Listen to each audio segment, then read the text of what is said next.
Hello everyone, आप सभी का स्वागत है आपके अपने YouTube channel unique home tutor में।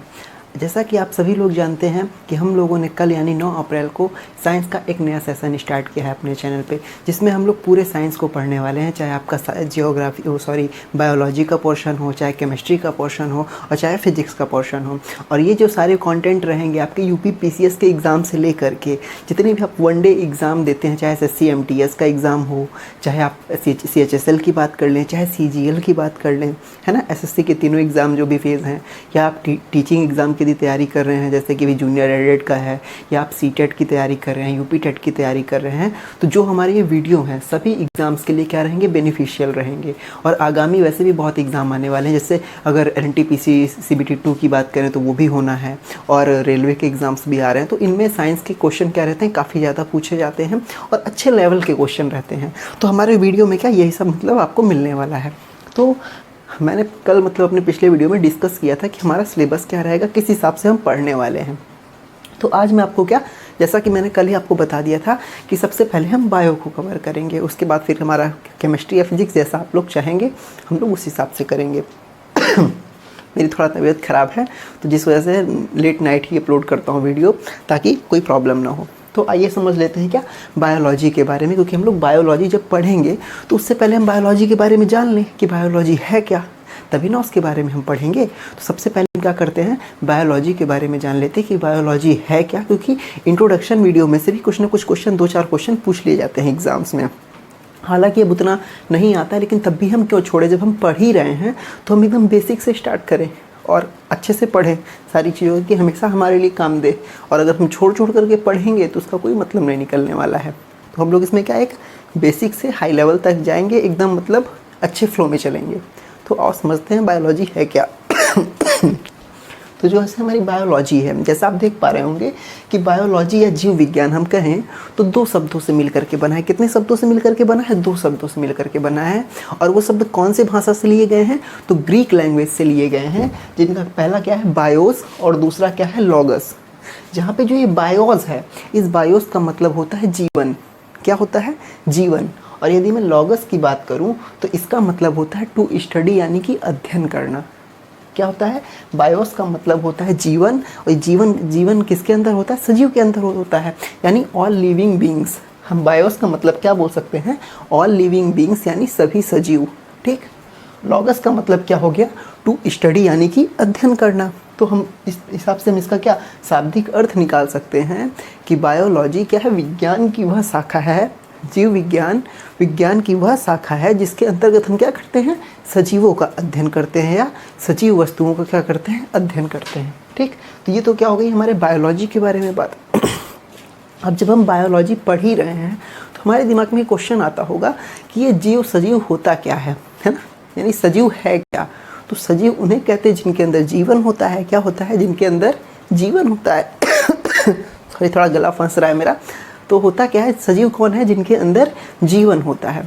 अब हमारे दिमाग में ये आना चाहिए, क्योंकि हम लोग साइंस बैकग्राउंड के स्टूडेंट हैं, तो हमारे दिमाग में कहीं ना कहीं ये आना चाहिए कि जीवन की उत्पत्ति आखिरकार हुई कैसे, है ना। हमारे यदि हम जीवित हैं तो ये जीवन आया कहाँ से, है ना, जीवन का प्रारंभ कहाँ से हुआ। अचानक से तो ऐसे हुआ नहीं, क्योंकि हम लोग जब बायोलॉजी में पढ़ेंगे, या आप लोगों ने थोड़ा बहुत पढ़ा होगा, तो आपने एक कोशिकीय जीव के बारे में पढ़ा होगा कि सर्वप्रथम एक कोशिकीय जीव आए, फिर द्विकोशिकीय जीव आए, फिर बहुकोशिकीय जीव आए, है ना। जब हम एनिमल किंगडम पढ़ेंगे या प्लांट किंगडम पढ़ेंगे तो उसमें हम पढ़ेंगे कि जीवन की उत्पत्ति कैसे हुई। तो पहले हम जीवन के बारे में जान लेते हैं ना कि हमारी जीवन की उत्पत्ति हुई कैसे। सॉरी। तो देखिए, जीवन की उत्पत्ति के बारे में बताया था A.I. ओपेरिन नामक वैज्ञानिक ने। किसने, A.I. ओपेरिन नामक वैज्ञानिक ने किसमें अपनी एक पुस्तक में बताया था, जिसका नाम था द ओरिजिन ऑफ लाइफ। क्या नाम बताया था, द ओरिजिन ऑफ लाइफ नामक उन्होंने एक बुक लिखी थी, और उसमें उन्होंने जीवन की उत्पत्ति के बारे में एक सिद्धांत या संकल्पना दी थी, जिसका नाम था पदार्थवाद। क्या नाम था, पदार्थवाद नाम था, या जिसे हम भौतिकवाद भी बोलते हैं। किसने दिया था, A.I. ओपेरिन ने दिया था। ठीक है। और क्या बताया था उन्होंने ये बताया कि जो हमारा जीवन की उत्पत्ति है वो कब हुई थी, आर्कियोजॉइक महाकल्प में हुई थी। जब आप ज्योग्राफी पढ़ेंगे तो उसमें आप कल्प के बारे में पढ़ेंगे, महाकल्प के बारे में पढ़ेंगे, युग के बारे में पढ़ेंगे, है ना। तो ये सब ज्योग्राफी का सेशन है। जब हम ज्योग्राफी का सेशन स्टार्ट करेंगे तो उसमें हम डिटेल से इनके बारे में जानेंगे। लेकिन आप अभी इतना याद रखिए कि जो एआई ओपेरिन थे उनके पदार्थवाद के सिद्धांत के अनुसार जीवन की उत्पत्ति कब मानी गई है, तो आर्कियोजॉइक महाकल्प में मानी गई। कब मानी गई है, आर्कियोजॉइक महाकल्प में मानी गई है। दूसरा नंबर कि कहाँ हुआ था सर्वप्रथम, तो सर्वप्रथम आदि सागर में हुआ था। यानी जो हमारा पहला जीव था उसकी उत्पत्ति कहाँ हुई, आदि सागर में हुई। किस समय हुई, आर्कियोजॉइक महाकल्प में हुई थी। यहाँ तक आपको बात समझ में आई होगी। अब चलो ठीक है तो क्या अचानक जीव की उत्पत्ति हो गई, नहीं, उसमें भी क्या बहुत ही प्रोसेस लगा। क्योंकि जब ब्रह्मांड की उत्पत्ति हुई थी उसमें सबसे हमारा अच्छा सिद्धांत कौन सा माना है, बिग बैंग थ्योरी। उसके बाद लगभग यदि मैं बात करूं आज से लगभग 3.8 अरब वर्ष पूर्व, कितने वर्ष पूर्व, 3.8 अरब वर्ष पूर्व क्या हुआ था कि पृथ्वी हमारी बहुत गर्म थी, ठीक है। जो हमारा आज का वायुमंडल, ये क्वेश्चन भी पूछा गया है आरपीएससी में कि जो हमारा आदि वायुमंडल था उसकी प्रकृति क्या थी या उसका नेचर कैसा था। तो जो हमारा वर्तमान वायुमंडल है इसकी प्रकृति क्या है, उपचायक है या ऑक्सीडाइजिंग नेचर का है। जो हमारा वर्तमान वायुमंडल है उसकी प्रकृति कैसी है, उपचायक है या ऑक्सीडाइजिंग है, ठीक है। और आदि वायुमंडल मतलब प्राचीन काल में हमारा वायुमंडल कैसा था, तो अपचायक था यानी रिड्यूसिंग था। उसका नेचर कैसा था, रिड्यूसिंग था यानी अपचायक था। अब यहाँ पे उपचायक अपचायक जब हम केमिस्ट्री के बारे में पढ़ेंगे मैं अच्छे से बताऊंगा, डिटेल में बताऊंगा। अभी आप समझ लीजिए नॉर्मल कि उस समय क्या था, जब मतलब एक तरीके से प्राचीन समय में हमारे वायुमंडल में हाइड्रोजन की मात्रा बहुत ज़्यादा थी। क्या थी, अपचायक का मतलब ये इस तरह समझिए कि उस समय हाइड्रोजन की मात्रा क्या थी हमारे वायुमंडल में, बहुत ज़्यादा थी। और ऑक्सीजन जैसे अभी स्वतंत्र अवस्था में मिलता है, उस टाइम स्वतंत्र अवस्था में ऑक्सीजन नहीं था, ठीक है। ऑक्सीजन मिलता कैसे था, तो वो जल के रूप में था या जल वाष्प के रूप में था, लेकिन स्वतंत्र रूप में एक गैस की तरीके से नहीं था, ठीक है। जैसे अभी स्वतंत्र अवस्था में हमें ऑक्सीजन मिलती है, हम ऑक्सीजन लेते हैं, उस टाइम पे ऐसा नहीं था। उस समय हाइड्रोजन की मात्रा बहुत ज़्यादा थी और नाइट्रोजन बहुत ज़्यादा था, लेकिन हमारा स्वतंत्र रूप से ऑक्सीजन नहीं था।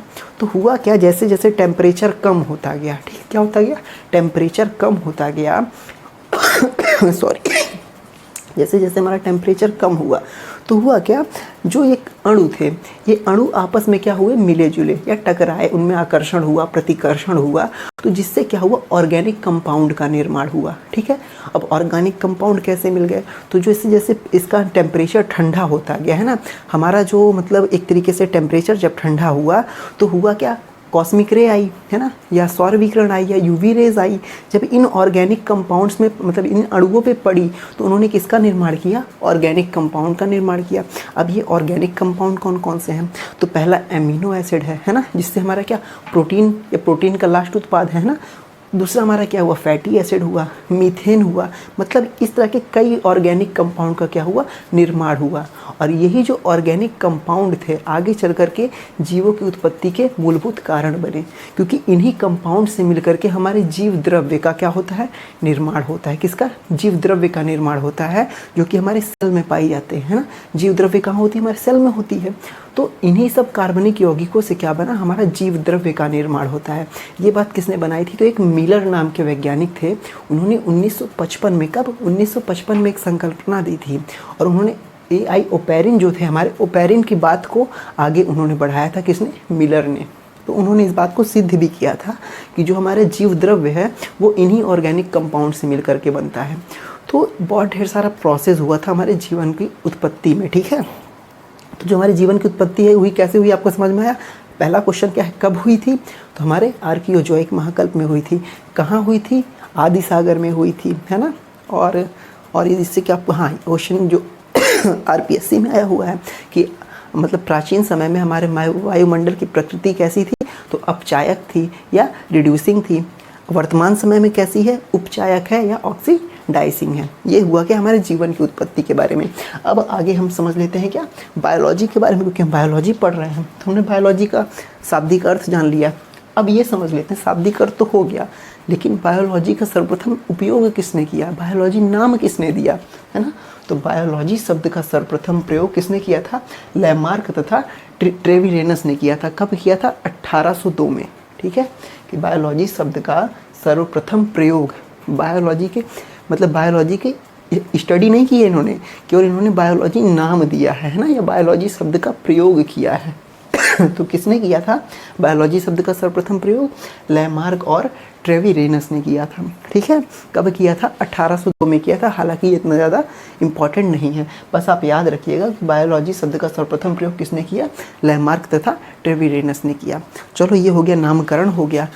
अब जब नामकरण हो गया तो उसका स्टडी सर्वप्रथम किसने किया, सबसे पहले उसकी स्टडी किसने की, तो स्टडी सबसे पहले किसने की थी, अरस्तु ने की थी। इसीलिए उन्हें क्या बोला गया है, फादर ऑफ बायोलॉजी किसे बोला गया है, अरस्तु को बोला गया है या एरिस्टोटल को बोला गया है, ठीक है।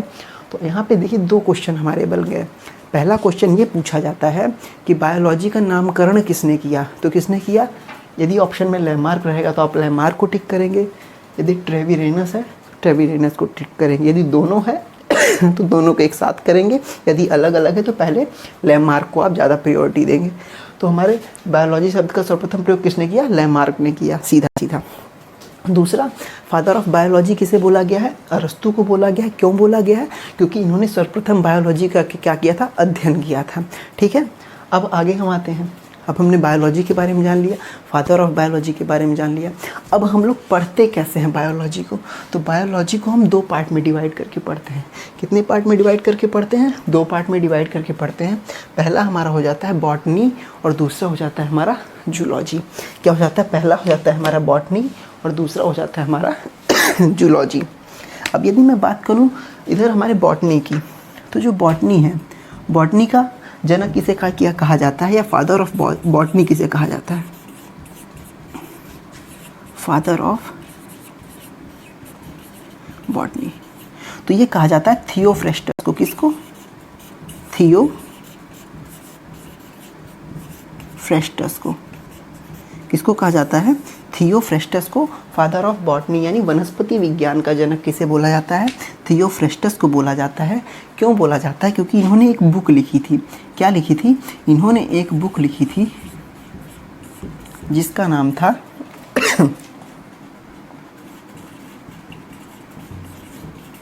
हिस्टोरिका प्लैंटारम।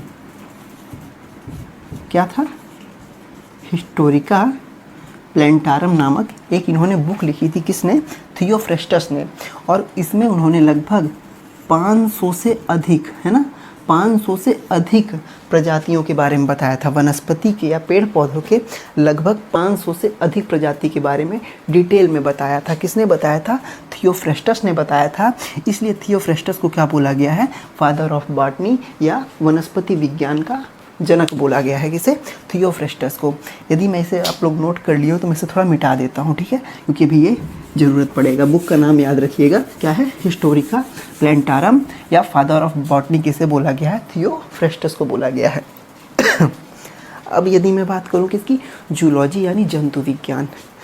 जंतु विज्ञान में हम क्या करते हैं, जीव जंतुओं का मतलब जंतुओं का अध्ययन करते हैं, यानी एनिमल्स का अध्ययन करते हैं। वनस्पति विज्ञान में हम क्या कर रहे थे, पादपों का अध्ययन कर रहे थे, वनस्पतियों का अध्ययन कर रहे थे, या कहूँ तो पेड़ पौधों का अध्ययन कर रहे थे, ठीक है। तो ये इसके जनक कौन हुए, थियोफ्रेस्टस हुए। थियोफ्रेस्टस ने क्या किया था, लगभग एक उन्होंने बुक लिखी थी जिसका नाम था हिस्टोरिका प्लैंटारम, और उसमें उन्होंने 500 से अधिक प्रकार के प्रजातियों के पौधों के बारे में बताया था, ठीक है। अब आते हैं जंतु विज्ञान या जूलॉजी के बारे में। तो जूलॉजी के बारे में सर्वप्रथम अध्ययन किसने किया था, अरस्तु ने किया था। किसने किया था, अरस्तु ने किया था। इसीलिए यदि मैं बात करूं तो फादर ऑफ जूलॉजी, है ना, या जंतु विज्ञान का जनक किसे कहा जाता है, तो जंतु विज्ञान का जनक कहा जाता है एरिस्टोटल को या अरस्तु को, है ना, या अरस्तु को क्या कहा जाता है, जंतु विज्ञान का जनक कहा जाता है। क्यों कहा जाता है, इन्होंने भी भाई एक बुक लिखी थी, है ना। जब ये फादर ऑफ बायोलॉजी थे, इन्होंने बायोलॉजी के बारे में बताया नहीं जीव विज्ञान के बारे में बताया, है ना। तो इन्होंने फिर आगे क्या किया, इतने पे ही नहीं रुके, इन्हें संतुष्टि नहीं मिली, इन्होंने क्या किया, जंतु विज्ञान के बारे में भैया किया, ठीक है। भैया बहुत ही महान प्रकृति के इंसान थे ये। ये जहाँ जहाँ आप देखोगे, चाहे आप साइकोलॉजी में घुस जाओ, जब मैं सीडीपी की क्लास लूँगा या बाल मनोविज्ञान पढ़ाऊँगा तो उसमें भी आपको अरस्तु के बारे में मिलेगा, ठीक है, जानकारी।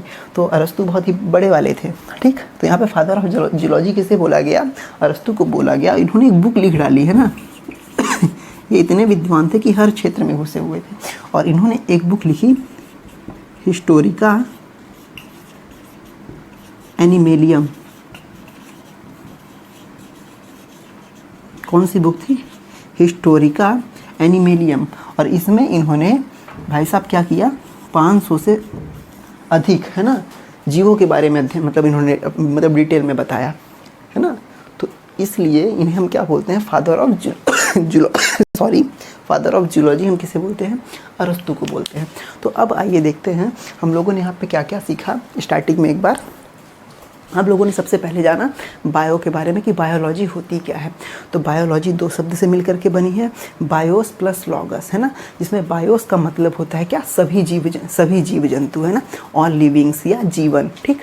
दूसरा क्या था? लॉगस का मतलब हुआ टू स्टडी, यानी कि अध्ययन करना। इस प्रकार हमने क्या किया? बायोलॉजी की परिभाषा को जाना कि या जीव विज्ञान की वह शाखा है जिसके अंतर्गत हम जीवित प्राणियों का क्या करते हैं? अध्ययन करते हैं। अब जीवित प्राणियों के अंतर्गत हमारे पादप भी आ जाते हैं और हमारे जंतु भी आ जाते हैं, क्योंकि हमारे पेड़ पौधों में भी जीवन होता है ना।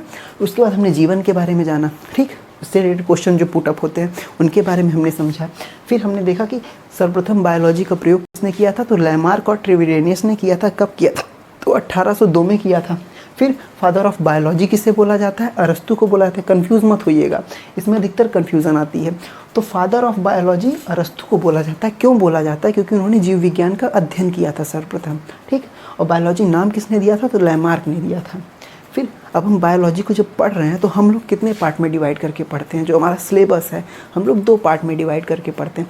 पहला हमारा क्या हो जाता है? हमारा हो जाता है बॉटनी यानी कि वनस्पति विज्ञान। और वनस्पति विज्ञान में हम क्या करते हैं? पादपों के बारे में, वनस्पतियों के बारे में पढ़ते हैं, ठीक है, कि कौन सी वनस्पति है, कौन सा मतलब पेड़ पौधा, इसमें पाया क्या क्या जाता है, इसके अंदर क्या क्या चीज़ें, क्योंकि मनुष्य जिज्ञासु होता है ना।